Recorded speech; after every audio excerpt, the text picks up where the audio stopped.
Mobile को निरंतर अपने साथ मत रखिए, नहीं तो ये कुछ नहीं करने देगा आपको। तुमको पता नहीं कि ये मोबाइल तुम्हारा किस तरह से तुम्हें विनाश, तुमको बर्बाद कर। मोबाइल है बड़ी अच्छी चीज। 2022 सूचना का युग है, सूचना का कितनी यूजफुल चीज है। इसकी बड़ी खतरनाक आदत है, वो आपको अभी एहसास नहीं होगा।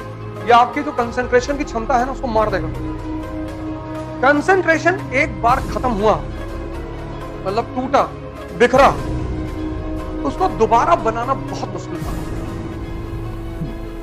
जय हिंद फ्रेंड्स। जैसे अब तो मोबाइल, आप सारे लोग मोबाइल रखते होंगे, हम नहीं रखते मोबाइल अपने पास, हम क्लास में रखते ही नहीं। आप कहीं भी पता कर लीजिए, मैं क्लास लेने आता हूँ तो मैं मोबाइल अपने साथ नहीं रखता। मैं मंदिर के अंदर जा रहा हूँ, मैं मोबाइल लेके नहीं जाऊंगा। हाँ, मैं मूवी देखने जा रहा हूँ तो मोबाइल लेके बैठूंगा। तुमको पता नहीं कि ये मोबाइल तुम्हारा किस तरह से तुम्हें विनाश, तुमको बर्बाद कर। मोबाइल है बड़ी अच्छी चीज। अब जैसे मुझे इकोनॉमिक सर्वे पढ़ने की जरूरत नहीं होती, देश के बड़े बड़े इकोनॉमी के टीचर हैं, सबका लेक्चर अपलोड हो जाता है यूट्यूब पे। इकोनॉमिक सर्वे आया, 10-12 टीचरों ने समझाया उसको, सुन लीजिए। कितनी यूजफुल चीज है। लेकिन मोबाइल को निरंतर अपने साथ मत रखिए, नहीं तो ये कुछ नहीं करने देगा आपको। इसकी बड़ी खतरनाक आदत है, वो आपको अभी एहसास नहीं होगा। ये आपकी जो कंसंट्रेशन की क्षमता है ना, उसको मार देगा। फिर कुछ भी करोगे, कुछ भी। कंसंट्रेशन एक बार खत्म हुआ, मतलब टूटा, बिखरा, उसको दोबारा बनाना बहुत मुश्किल था। दुनिया में अगर मन की स्थिरता को चेक करना है तो आदमी को किताब दे दो।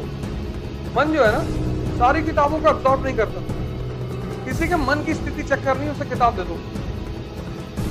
कुछ लोग एक पेज पे सोने लगेंगे, कुछ 2, कुछ 5, कुछ 8, क्योंकि अगर वो समझेगा नहीं तो वो सोने लगेगा। ये उसकी बड़ी खास बात है।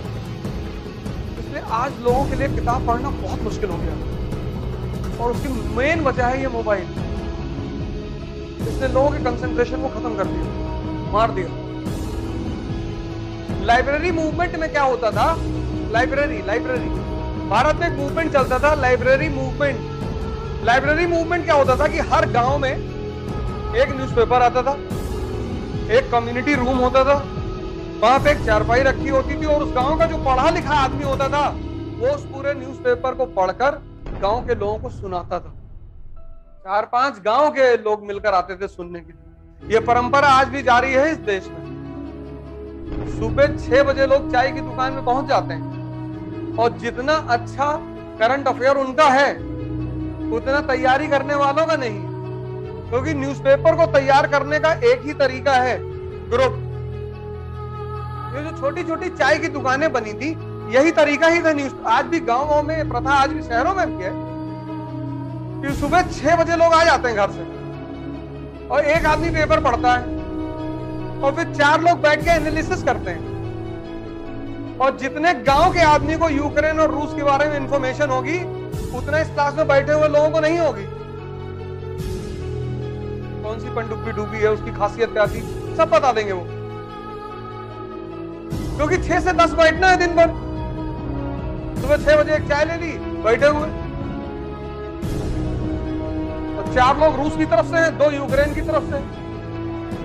यार जेलेंस्की बहादुर जो है ना, डटा हुआ है, दूसरी पार्टी करेगी, मार रहे हैं सब पटक के। वहां ऐसे थोड़ी बहस होती है, वहां तो लीगल भाषा में होती है। आजकल तो मारपीट भी हो जाती है। लेकिन एक बार मैं बार बार आपसे कहता हूं कि पढ़ने लिखने से कुछ नहीं होता ही नहीं। पढ़ने लिखने से कुछ होता ही नहीं। पढ़ाई का एक ही उद्देश्य है, दिमाग को खोलना। E = E, education = enlightenment. मतलब जब तुम स्कूल से निकलो तो तुम्हें देखकर चीजें समझ में आनी चाहिए।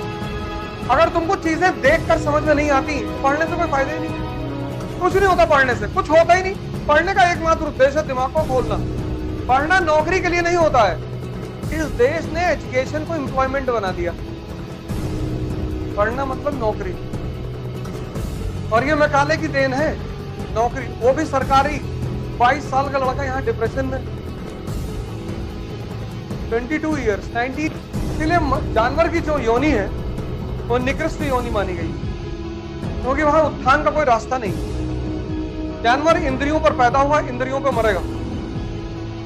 मनुष्य एकमात्र प्राणी है जो इंद्रियों पर पैदा तो हुआ है, लेकिन इंद्रियों से उठकर वो अपनी चेतना तक जा सकता है। मतलब भगवान बनने की क्षमता है उसके अंदर। ये धर्म का उद्देश्य है।